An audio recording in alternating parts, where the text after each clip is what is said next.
Batono ku mukutu gwaffe originali mwebale kutulaba mwebale kutuwuliriza mwebale byonna ndi wano nkyaliddeko Mzei Kiwanuka. Mzei Kiwanuka buuza kwatulaba. Abatulaba ye muli mutya nno eyo mwebale bimukwasaganyako engalo mwebale ebibasumbuwa mwebale n'okuweerera abaana. Mzei Kiwanuka ntudde wano era nga nze okukyalirako nga njagala tulina abatugoberera bangi abali mu myaka egy'enjawulo. Twagala kumanya oba abawuliriza baagala kumanya oba abalabi baffe okusinziira embeera bwe yali edda bw'eri ne leero naddala mu byenfuna. Nsonga ebyenfuna bano bikyankalanyeemuuko nti okufuna omutwalo kyangu si kyangu okufuna omutwalo kyokka bw'ogufuna tewali kyegugula kitegeerekeka naye nga gufuna gwadde gwa bulumi nnyo. Edda kyalinga kitya ku nsimbi zammwe? Mwana wange olyose n'ombuuza ekyo ekibuuzo. Edda sitwabeerangawo na mutwalo nga ezaffe zitandikira ku siringi emu, 2, 5, 10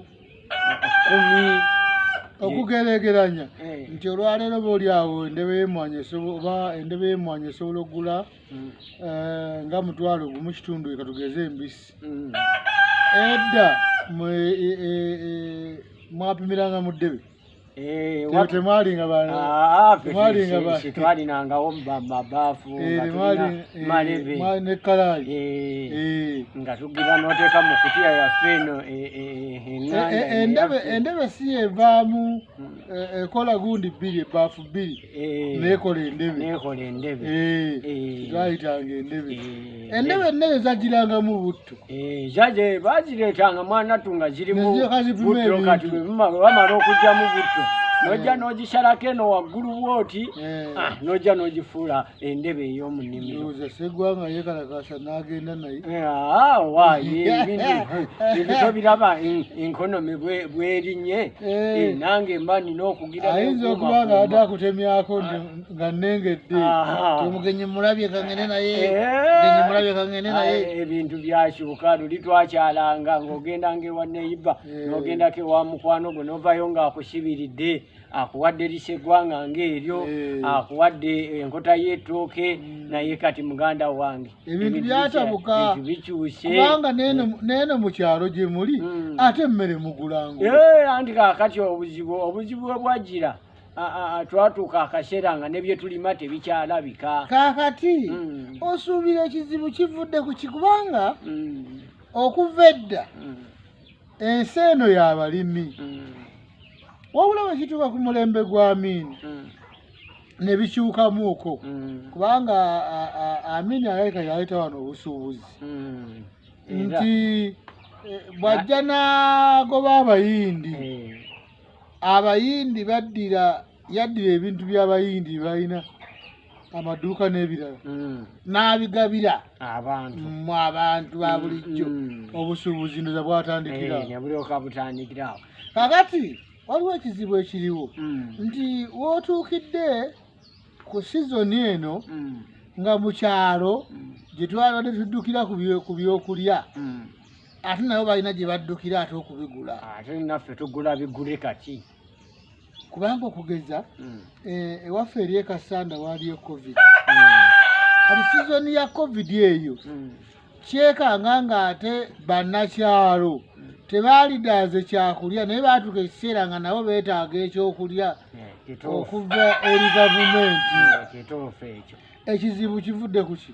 Ekizibu kivudde akaseera kali twalinga ng'abasinga tusiiba mu nnimiro naye abavubuka ennaku zino situkyayagala kulima twenyigidde nnyo okugenda mu kibuga.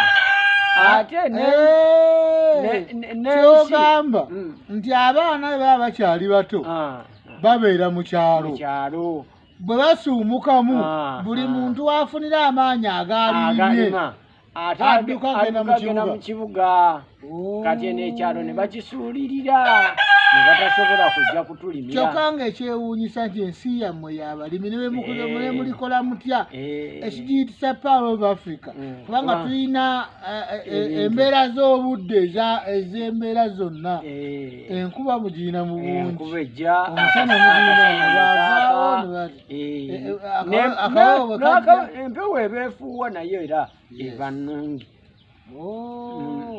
Kati abantu balina kweddako bakomewo balime. Abantu badire bangi bali eyo mu bibuga naye basibye abaana baabwe eyo mu bibuga kyokka nga eno mu byalo balinayo amataka naye nga tasobola kugamba abaana be nti Mzei baliyita ttaka.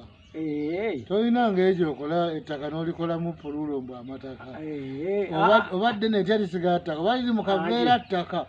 Anti kaakati ekibuuzo ekyokubiri mbadde njagala kulambulula bano abasibye bano abaana ababeera n'abaana mu bibuga ne batabasindikako eno wabajjajjaabwe mu byalo bajje balimeko. Bwe bamala okulima mu myezi ng'ebiri esatu asobola okujja n'ajjayo akasawo k'ebijanjaalo n'akatwala mu kibuga abantu ne bakola ki. Omanyi ku nsi tukolerera ebintu bibiri. Tukolerera okulya ne tukolerera n'obulamu. Kakati kweyo ensonga kitegeeza singa obeera n'emmere oba mulamu gwagenda mu kibuga ng'olina wojja ekyeggulo kitegeeza singa oba olina ebitooke byo kitegeeza bw'ogenda mu kibuga okukola bw'okomawo oba togenda kugulamu mmere nti osiŋŋaana bayunza ettooke lye wali ku nsonda kitegeeza sente ze wagenze mu kibuga okukola otereka buteresi kitegeeza obwe bugagga. Era bw'oba ongize nnyo osobola okuyita n'oba oguzeeyo akanyama ogulayo katono n'ojja nako naye akasente k'oba ozze nako era oterekako oba ogenda kukaterekako. So nga ate ekitegeeza ekirumya abantu obwavu bannakibuga nti bw'agenda bw'ati zonna z'aba afunye akomawo n'emmere. Kati ate alina kuzigulamu mmere ate akomewo nazo. Kati aba tafuna budde bufunayo nti aterekeko. Kati awo ye nabwe kityo n'okulabirira omanye ebyobulamu bizibu. Obulamu businziira nnyo ku biki by'olya okusobola okubeera obulungi kubanga emmere eddagala si bwe kiri. So kyalyetegereza abantu okulaba olya kiki ky'oteeka mu lubuto okusobola okubeera omulamu osobole okubeera abakabi. Wazaalibwa mu ddwaliro ki? Ffe ebyo ebiseera amalwaliro gaalinga matono ate nga gali wala.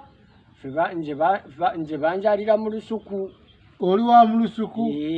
Era omukadde eyazaalisa maama wange nafuna akadde ne mmulabako yalingaawo wa ku kyalo nga okirirawo ku mutubi mangaawo.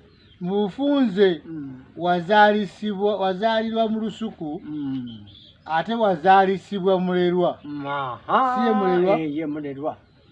Banyaba ne bassebo abatulaba abamu emyaka gyammwe gikyali. Omuntu azaalisa ku kyalo nga si wa ddwaliro ayambako abantu okuzaala bamuyita mulerwa.